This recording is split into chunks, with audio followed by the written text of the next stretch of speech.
tayo ng adobong kangkong, guys. Ayan. Nagpainit ako ng ano. Siyempre,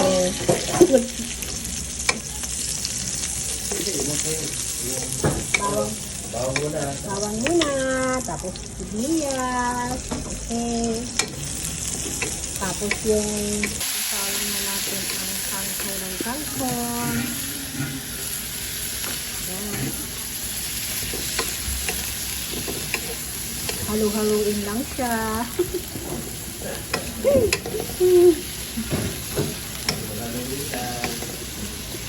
Ay, tapos ito na yung dahon niya.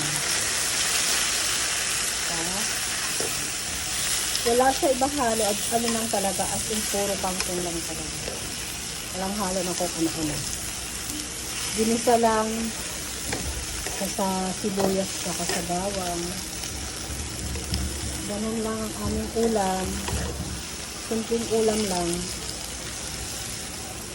Ayan guys, ang aming kangkong na adobo, diba? Very simple lang siya na ulam. Okay na, kainan na. Ginisa lang yan sa, ano, sibuyas at saka bawang. Yan.